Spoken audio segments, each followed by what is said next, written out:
What's up, guys? Back for another video, and today I wanted to talk about the impending doom that our society is about to go through.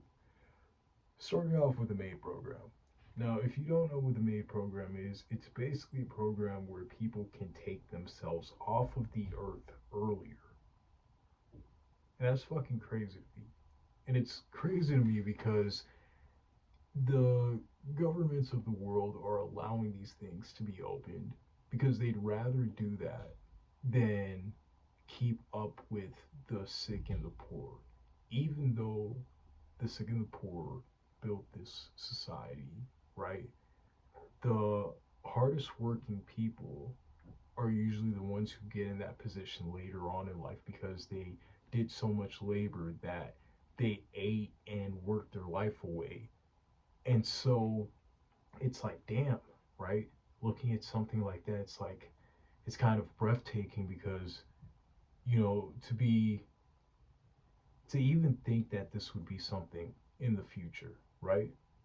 Back in 2012, 2013, 2014, right? Before the CERN particle accelerator activated. No, let me stop.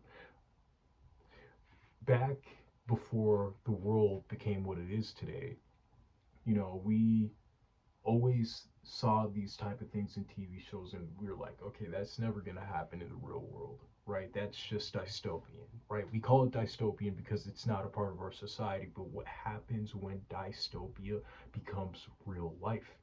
This is utterly disturbing. I find it crazy. And I think more of these are going to open up all over the world because people are going to hate their lives so much that they want to exit early, right? We're going to have universal basic income, and the system is going to be in a place where it fucks over the average day person. And already, like, if you're a felon or someone who has a track record of any sorts where you posted something on social media, your life is fucked, right? Your life is fucked. Unless you can start up a business and make money online, your life is fucked. You won't be able to get employment.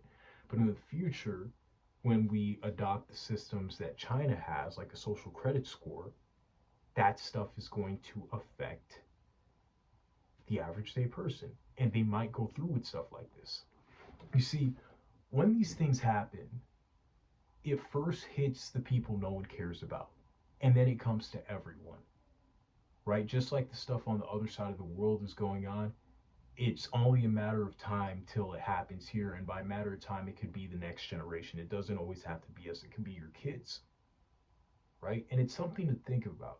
It might not seem like that big of a deal. It might not seem like that many people are going ahead with this, but knowing that humanity tends to take the easy way out when things seems hard. Think about it like this.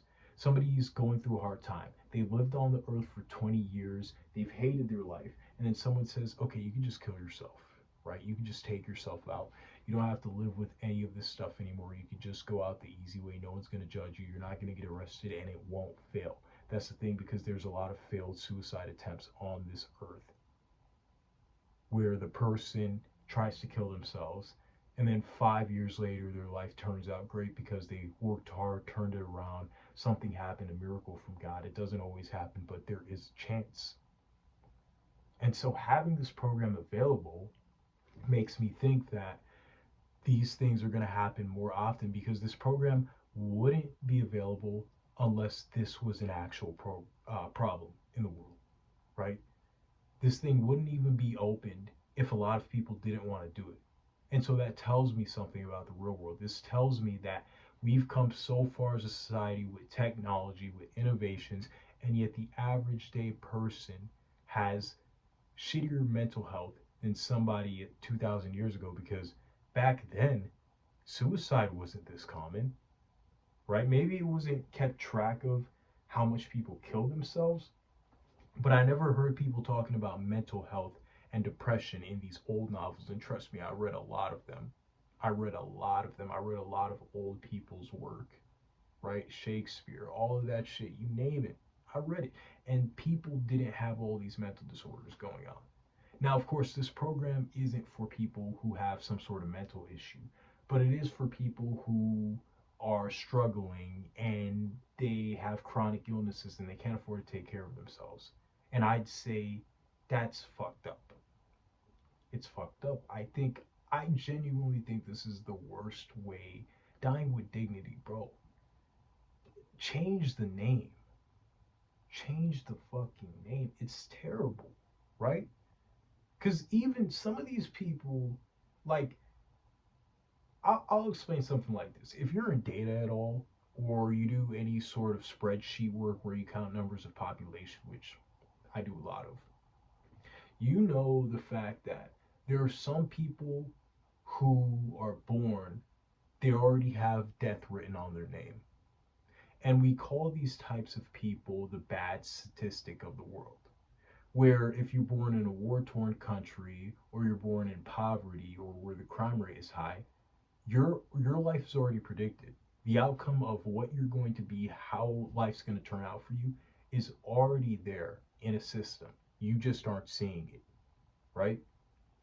Let's say you were born on the south side of Chicago, your parents don't make that much money, you have no father, you just have your mother in the house, you're fucked. And so by the time you turn 30 to 40, you don't want to be here anymore because all you've known is suffering. Some people literally never get a chance to escape because I know like we have the internet now, iPhones, but some people are born into a certain mentality where they can't do it. Everybody has a different brain type. Everybody has different genetics. Everybody was taught different growing up. Not everybody has the mindset to escape their circumstance. And I know this for sure. I used to think it was the other way around, that people were really lazy or they were bad minded, but some people were just born into shit. And so when I look at stuff like this, I'm like, okay, so if this is going to be available in the future, that means they have no intention of targeting the future with problem solvings. They have in the nearby future, 10 to 20 years, they don't have intentions of solving the problems for these types of people. Because damn sure, if you're going to open up a program like this and you have all of this medical staff, you also have a data analyst. And you know that people are born into conditions where they don't have a high viewpoint of life. And instead of opening up a program where that it can actually help them, you decide to open up something where they can kill themselves quicker. And so that's my opinion on that. Overall, I don't agree with this program, but I get it because nobody wants to suffer. Nobody wants to wake up every single day knowing that they have to live with something. Yep, that's my opinion on this shit. Honestly, I don't even know what to say. I just found out about this shit like 2 hours ago. Damn, that was depressing.